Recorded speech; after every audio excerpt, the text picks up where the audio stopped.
Hi, okay. This presentation is going to talk about how to brief a case. And this is assignment 3 for LE 101 at Mountain State College. So to start, the components of a brief are going to be the citation, the facts, the procedural background, the issue, the brief answer, the reasoning or rationale or analysis, however you want to title it, and the holding. Alright, so let's look first at the component of the citation. You need to write out the correct citation for your case. Hopefully you have a copy of the ALWD Guide to Legal Citation and you're looking at Rule 12. If you do not have a copy of this yet, then I highly recommend that you get it. You will need it as you proceed through the program. But if you do not, or if you do and you are looking at it, the components of the citation are as follows. The case name, so whatever the name of the case is that you've been assigned. And the guide goes into more detail if you have a multiple names, so you have like first and last name, or you have companies or something else listed on there. You don't have to list them all. You abbreviate it. In our case, this time, it is a family law case, and you just use the last names, which are Dietz, and it's Dietz versus Dietz to divorce. You can italicize or you can underline it. The ALWD manual usually italicizes, so for simplicity's sake, I would say to go ahead and do that. And then if you notice, I have it written kind of funky here to show you where the spacing and commas and everything goes. And if you have the manual, the little triangles that are listed there on page 61 show you where the spaces go. But you do the case name, italicize, so Dietz, space, V, period, space, Dietz, in italics. Then you turn your italics off, and a comma, and then a space, and then you list the reporter volume, whatever volume number it is, another space. Then the abbreviation for the reporter. We are dealing with the West Virginia case here. So if you were using the West Virginia reporter, then you would put W, capital W, period, space, capital V, A, period, and then a space. If you're using the Southeast second series reporter, then it's a capital S, period, capital E, period, 2, and a small d, and then another space. And then you write the page number that it begins on, and then a space, then in parentheses you write the court. If you wrote WVA, if you're using the West Virginia Reporter, you do not have to list the court here because it's obvious that the case has been decided in the West Virginia Supreme Courts. That's the only thing that's reported in those.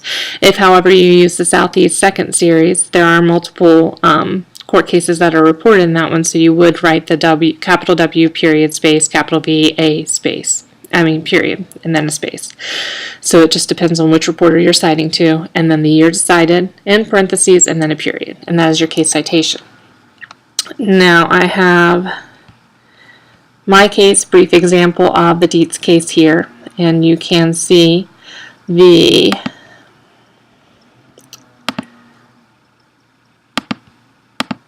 citation right here. So an italicized, comma, space, the volume is 222, space, capital W, period, space, capital V, A, period, space, page 46, comma, and I also have the parallel citation here because it is reported also in the Southeast second series. So this has the volume number for there, that reporter, the page number, space, parentheses, and then I have the year, space, and should be a period there. And then this is the year it was decided. But since I have the West Virginia here, I don't have to put the West Virginia in here.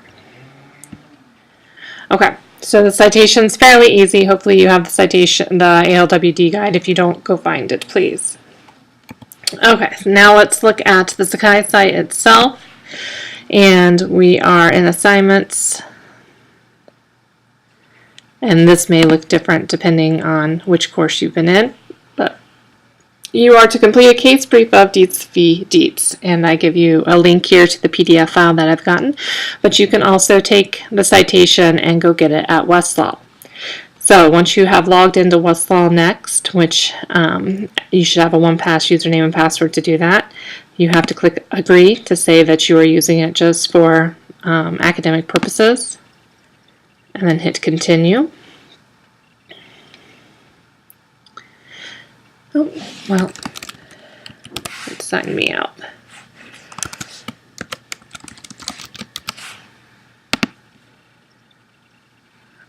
I took too long coming back there.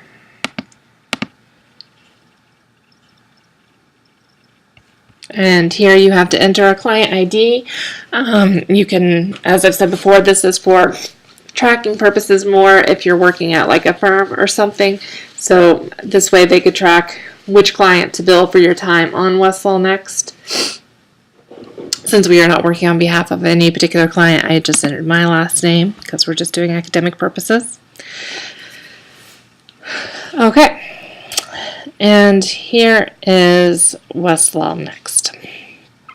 And the idea with Westlaw Next is to make it a little bit more Google-like. When you do log in, if you have not gone through this yet, you can watch a Getting Started video, 12 minutes showing how to use it. You can print out a PDF guide or keep it on your computer, however you like to look at things. And there is a help center. If you need to use any of these, please do. They are included with our subscription. Okay, there's just a general query field up here. I know my case citation is 659 Southeast 2nd, 2nd Series on page 331. So I'm going to type that in and just hit enter. And I didn't even select there that it was state cases, it just searched and found it for me.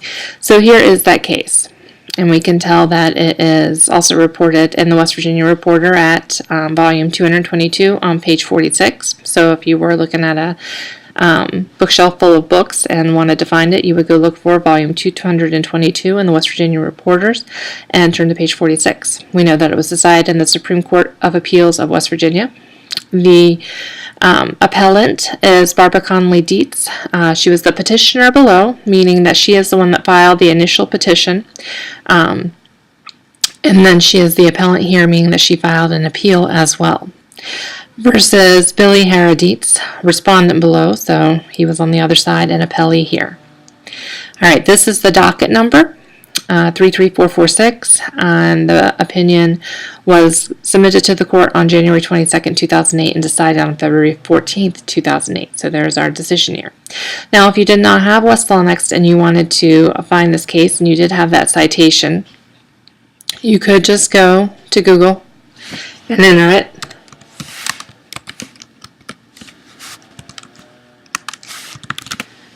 And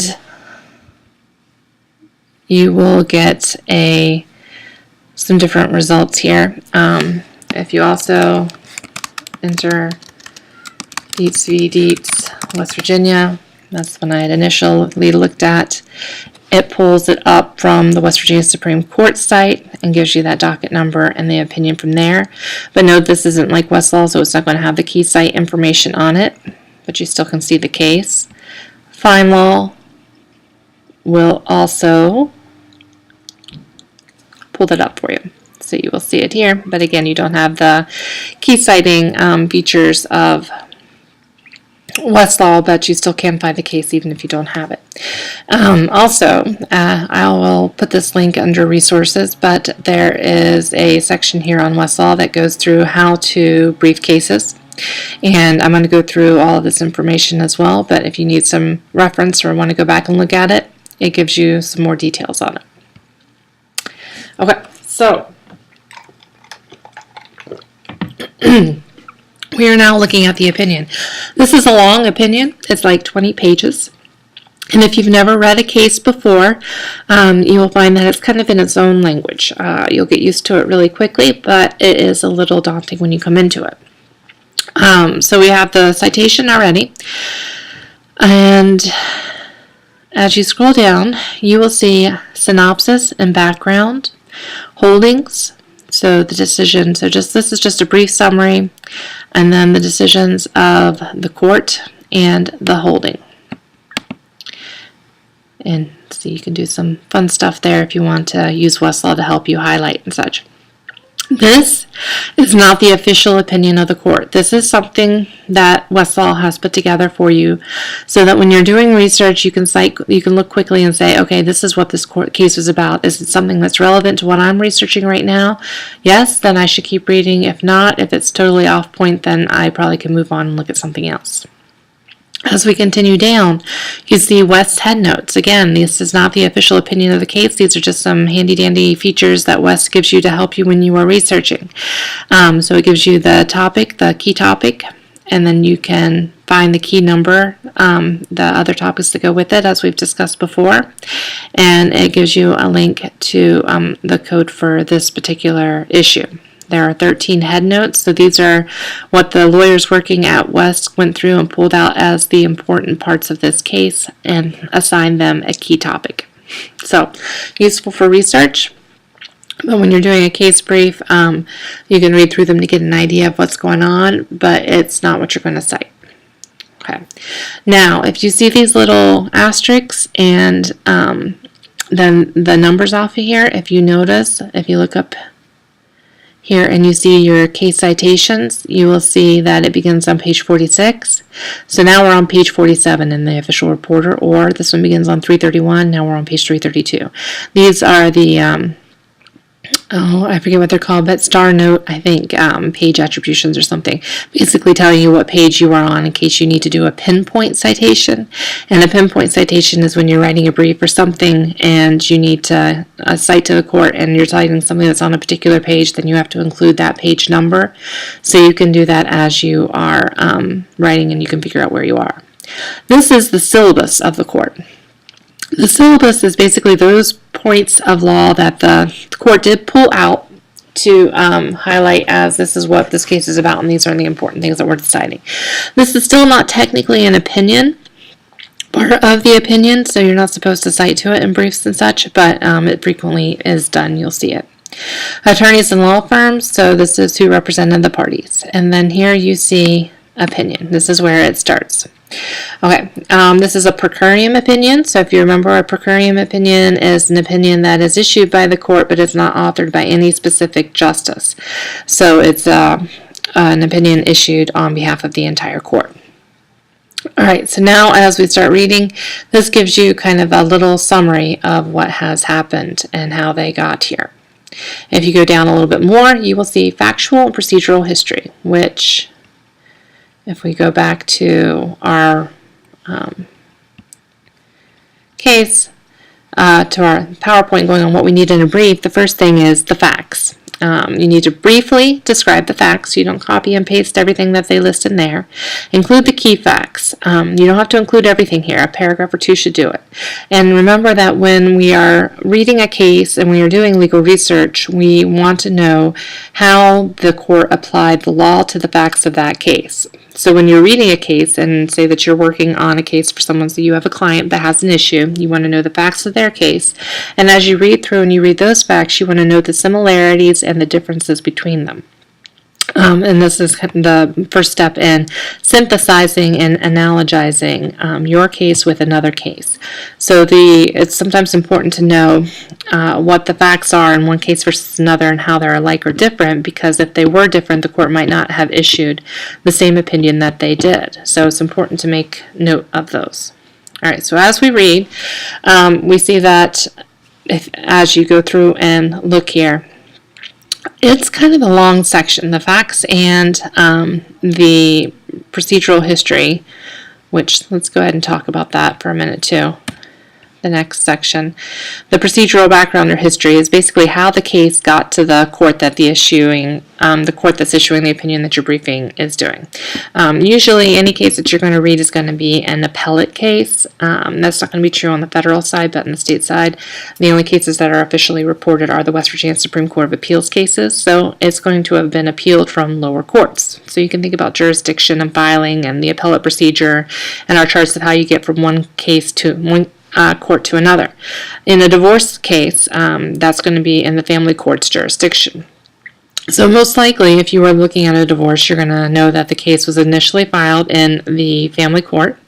And then you can remember that you can appeal a family court decision either to the circuit court or directly to the West Virginia Supreme Court of Appeals. So you have to see whether or not this case went directly from the family court to the West Virginia Supreme Court, or if there was some circuit court action in there in between.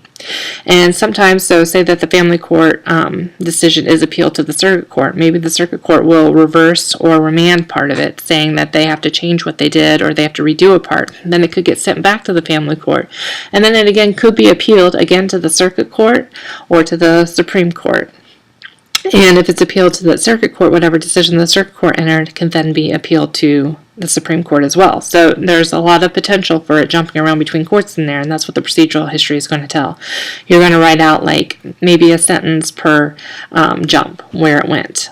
All right, so as we're looking at the case over here, you see it goes all the way to here. Section 1 is talking just about the procedural history and the facts.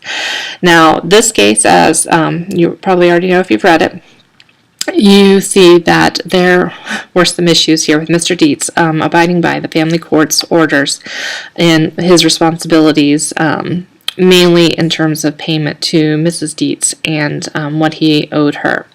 And this court, in this case, did bounce around between the family court and the circuit court and to the Supreme Court. So you see that they had appealed it and were told to do things, and so you need to go through and write out kind of just a short paragraph saying, you know, what happened.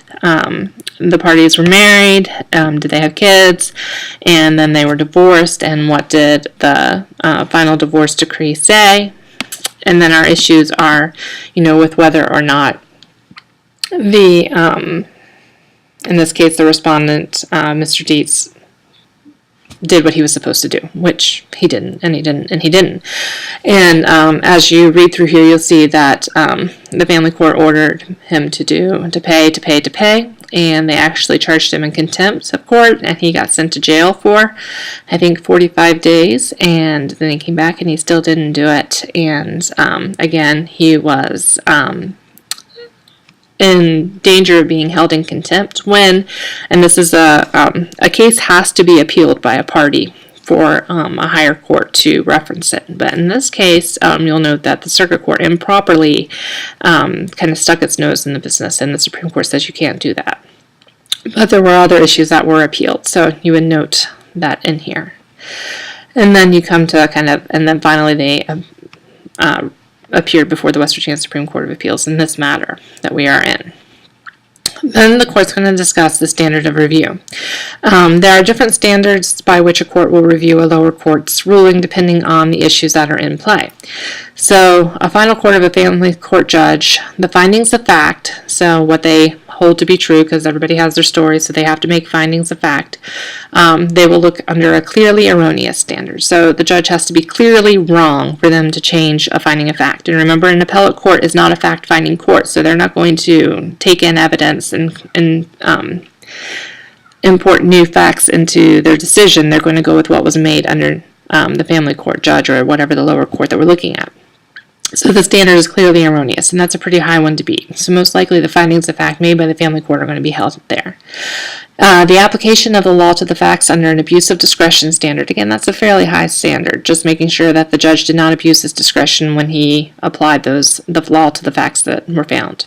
And then the questions of law are reviewed de novo. So any questions that are concerning the law itself, de novo means like a brand new, fresh look. They do what they want to do. They don't have to pay attention to the lower court. Okay, so the errors assigned. And you read here, on appeal to this court, Mrs. Dietz assigns 3 errors. So you're going to have, and so you can use this. This is a new feature. You are going to have 3 issues. And here they're numbering them out for you. 1, 2, and 3. These are your issues, and that is the next section of your brief. What's the court deciding? If there's more than one issue, then separate them and number them and state the court. State the question being decided. And then after that, you're going to have the brief answers. So if you have 1, 2, 3 issues, and I'll show you over here. So here's my short little thing on the facts. The procedural background, how it got to where it was going. Here are the 3 issues, and here are the 3 answers. Right, so you will do that. And so it's going to summarize them here, and then it's going to go through and it's going to address each one of these issues. So you go through and read, and you determine what the issue was, everything that they looked at, and what they ultimately came up with as an answer for the brief. And then in the next section of your brief, you're doing the reasoning or analysis or rationale, however you want to title it. Oops, sorry about that. I called it the reasoning in here. And then, so you will write How did the court make it? After you've done your issues and your answers, then you're going to try to do a brief explanation of how the court answered the question. So this is the analysis. How did it get from the facts that it has, the law that it has, and how that it applied it? And then remember, this is just not for what you would write in the brief itself, but remember as you're learning about legal research and legal documents that you are going to be reading these with the intention of applying this case to the facts that you're working with. So you have to understand the facts that they had, the legal questions that were an issue, and how they applied that law to those facts, and how your facts are similar or different, and how the court would do it when they get to your case. Okay, so the decision, there's Section A, and it's relatively long. You have to summarize this in a couple of sentences. You're not going to copy and paste everything from here. You're just going to go through and try to summarize how the court got to its decision. And this will, you'll get better at it with practice, so just do the best that you can when you're starting out. And then B, here is your second issue and what it's looking at. So you need to summarize how the court got to its decision there. And I think it must combine one of those questions that it initially listed into one subsection. And then ultimately you'll get to your holding. Okay, those are the footnotes. So here is the holding or the conclusion. We affirm in part and reverse in part the order of the Circuit Court of Gilmore County and remand this matter to the family court for further proceedings. So affirming means we are upholding that part is good, you're good to go. Reversing means you're changing that part for sure. And remanding means, okay, we're going to send it down to the lower court to hammer out the details because that's their job, not my job. So here is the official holding. All right, so then here are the footnotes that were referenced up above. And you will have your holding section, whatever is there. Sorry, I keep opening that. So here's your holding, affirmed in part, reversed in part, remanded. Okay, so after I have your final submissions, I will share that sample brief, and I don't know, you saw glimpses of it, but that's kind of what it's going to look like anyway. All right, let's read a little bit in here, because this is a little bit like a different language. And if you feel confident at this point of doing your case brief, you can feel free to stop listening. If you want to kind of stick with me while we look at the language of the court a little bit, then feel free. So Mrs. Dietz first assigns error to the Circuit Court's decision to a sua sponte stay from the family court's order of contempt. That's a complicated sentence that anyone that has not done legal work would have to read probably 3 or 4 times. And even if you have, you probably would have to read it a couple of times. So Mrs. Dietz, she's the one appealing, says the first problem is the Circuit Court had made the decision to sua sponte, that's the Latin phrase meaning on its own, stay, or whatever the family court's order is, they're going to not enforce it, put it on hold, the family court's order of contempt. And as you read up above, the family court was threatening to hold Mr. Dietz in contempt again for failure to pay the monies that he was supposed to pay, and was threatening to send him back to jail. And the Circuit Court had stepped in on its own and said, hey, we're going to stay this, he needs more time to do it. It's apparent that the impetus for the Circuit Court's actions in this regard was the ex parte communication it received regarding the family court's rulings that Mr. Dietz was in contempt of the family court's prior orders, and that if Mr. Dietz did not purge himself of such contempt by paying the amounts he owed to Mrs. Dietz and her attorney within 1 week of the family court's decision, he would be imprisoned for 6 months. So the first contempt order had him in jail for 45 days. This one was going to be 6 months. Now, again, you've got some complicated language and a long sentence here. So the impetus, so the reason that the Circuit Court did what it did was because of an ex parte communication, again Latin. So ex parte communications are communications outside of court, and they are not allowed between the court itself, between the judge and the parties. And so someone came to the judge and was like, hey, will you step in? I don't want my son, brother, or whatever the relationship was going to jail for 6 months. And so it just stepped in on its own and said that the family court, that's going to say that you don't have to do what the family court is saying, and that he needed more time to get that money together. Okay. The power of the family courts to exercise jurisdiction over various matters is narrowly prescribed by the legislature. The jurisdiction of family courts is limited to only those matters specifically authorized by the legislature, while circuit courts have original and general jurisdiction and other powers as set forth in Article 8, Section 6 of the Constitution of West Virginia. Syllabus Point 5 in part in the Lindsay D.L. versus Richard W.S. case with citation. Alright, so here we're referencing that jurisdiction of the courts. Remember that family court is a court of limited jurisdiction. They only can hear cases that are specifically ascribed to them. And the circuit court is a court of general jurisdiction. So it can hear more broadly pretty much anything else that's not specifically left to someone else. According to Syllabus Point 2 in State Ex Rel. Silver v. Wilkes, a family court is a court of limited jurisdiction. So what I just said, a family court is a court of record only for the purpose of exercising jurisdictions in the matters for which jurisdiction that family court is specifically authorized in this section and in Chapter 48. So that's where the family court's jurisdiction is set forth.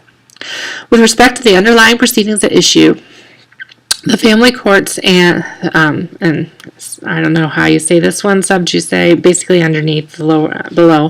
The family courts and the circuit courts enjoy concurrent jurisdiction over divorce proceedings, meaning that they both have jurisdiction over the issue. That's what concurrent means, remember. The circuit courts and family courts of the state, by act of the legislature, are vested with concurrent jurisdiction over the subject matter of divorce, and here's the statute. Thus, the family court has the right and authority to adjudicate actions for divorce and the power to carry its judgment and order into execution. And then we go on. So basically saying the family court can exercise jurisdiction over divorce. An integral part of the family court's authority to enter final orders of divorce is its corresponding power to enforce those orders through contempt proceedings. So the family court can enter orders with respect to divorce, and if the parties don't abide by the orders, then they have the power to enforce it by here are the consequences. In addition to the powers of contempt established in Chapter 48, a family court judge may sanction persons through civil contempt proceedings when necessary to preserve and enforce the rights of private parties, regulate all proceedings in hearing before the family court judge, punish direct contempts that are committed in the presence of the court that obstruct, disrupt, or corrupt the proceedings of the court. So the judge can do any of this. They can issue sanctions, which are basically fines. They can punish the direct contempts of the failure to do what they are supposed to do. A family court judge may enforce compliance with his or her lawful orders with remedial or coercive sanctions designed to compensate a complainant for losses sustained and to coerce obedience for the benefit of the complainant. Sanctions must give the condemner an opportunity to purge himself. This is the big issue. In selecting sanctions, the court must use the least possible power to adequate to the end proposed. A person who lacks the present ability to comply with the order of the court may not become fined for a civil contempt. Sanctions may include, but are not limited to, seizure or impoundment of property to secure compliance with a prior order. Ancillary relief may provide for an award of attorney's fees. Ancillary just means kind of extra. So it's saying that the family court judge can't say you have to pay this now, and even if you can't and you don't have the assets to do it, then I'm going to lock you up. Basically, if they have the ability to pay, then they have to pay, and if they don't, then they can find them in contempt and put them, like the 45 days in jail, or in this case, the 6 months was at issue. So, sorry about that. Despite the authority of the family courts to enforce the orders through contempt proceedings, family courts nevertheless remain courts of limited jurisdiction that are inferior to circuit courts. As such, a final order of a family court may be challenged in the circuit court by a direct appeal to the circuit court or through a resort to the circuit court's original jurisdiction, meaning that you can file the appeal or you can file an original action in the circuit court. So, pursuant to Article 8, Section 6 and 16 of the West Virginia Constitution and West Virginia Code 51-2-2 and the Family Court Statutes, Chapter 51, 2A1 to Chapter 23, family courts are courts of limited jurisdiction and are inferior to circuit courts. Family courts are therefore subject in both the appellate jurisdiction and the original jurisdiction of circuit courts in the state. And it cites that case again. So if the issue that you were dealing with is rights of appeal from family courts and circuit courts, you might want to take a look at the State Ex Rel. Silver versus Wilkes case. Right. Alternatively, a party aggrieved by an order of a family court may obtain more immediate relief therefrom by seeking a stay of the family court's ruling pending an appeal therefrom.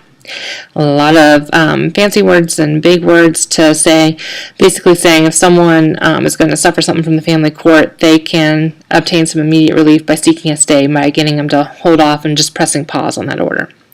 In this respect, the legislature has provided very explicit instructions for parties desiring to obtain a stay of a family court's final order.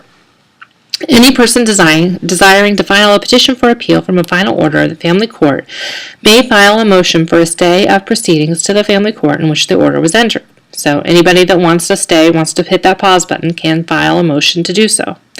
The motion for a stay shall be filed with the clerk of the circuit court and served on the respondents in accordance with Rule 5 of the civil procedure, just like any other motion. The family court may, sua sponte, on its own, order a stay of all or part of a final order pending appeal. Subject to the provisions of subsection C of this section, the family court may order a stay for the period of time allowed for the filing of a petition for appeal to the circuit court, or any additional period of time pending disposition of the appeal. If the circuit court refuses to consider the petition for appeal, the stay is vacated. So if someone says, hey, I want to file a petition for a stay with the circuit court, then the family court would enter a stay on its current orders to give the time for the circuit court to do it. And if the circuit court says, no, we're not going to look at it, then the stay is vacated or lifted. If the family court judge denies a motion for a stay of the proceedings pending appeal, or if the relief afforded is not acceptable, the person desiring to file the petition for appeal may file a motion for a stay of the proceedings to the circuit court. The motion for stay shall be filed with the clerk of the circuit court and served upon the other party in accordance with Rule 5 of the Rules of Civil Procedure. Subject to the provisions of subsection C of this section, the circuit court may order a stay for the period of time allowed for the filing of a petition for appeal to the circuit court, or any additional period of time pending disposition of the appeal. If the circuit court refuses to consider the petition for appeal, the stay is vacated again. So again, the party can file with the circuit court to get that stay if the family court doesn't agree to do it. An order granting a motion for a stay under the provisions of this section may not include a stay of an award for the payment of spousal support or child support pending the appeal, except that an award of past due child support may be stayed pending appeal.